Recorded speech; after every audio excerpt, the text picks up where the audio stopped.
Eczema herpeticum, quite simply, is the herpes infection on the skin. It most often occurs in infants and children with eczema. It can occur in anyone with any other type of skin injury, such as burns or psoriasis. It may occur in those who are immunosuppressed or immunocompromised. Most often it is found on the head, the neck, and the trunk. Symptoms begin 5 to 12 days after exposure to the herpes virus. It is a blistering rash that may be itchy, painful, and weepy. It is a rare condition, but it is a medical emergency.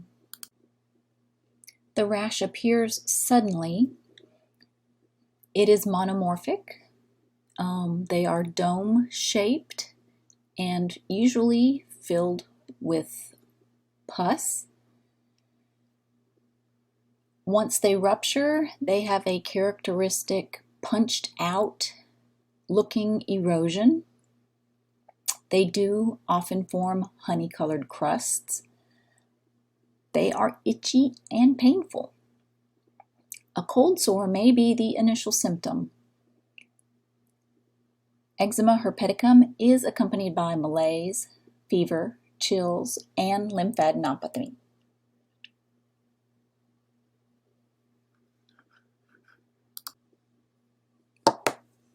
Eczema herpeticum can be diagnosed clinically. It can be diagnosed using a viral culture. Treatment is acyclovir or valcyclovir. Oral therapy may be used in mild cases. For moderate or severe cases, hospitalization and IV therapy is required. Empiric antibiotic therapy should be considered because often there is a secondary bacterial infection. If there is any periorbital or nasal tip involvement, an emergent referral to ophthalmology should be made.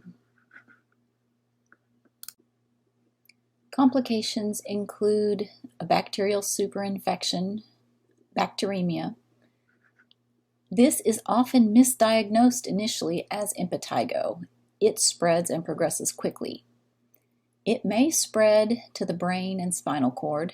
It may cause organ failure and death. Misdiagnosis can lead to blindness and death.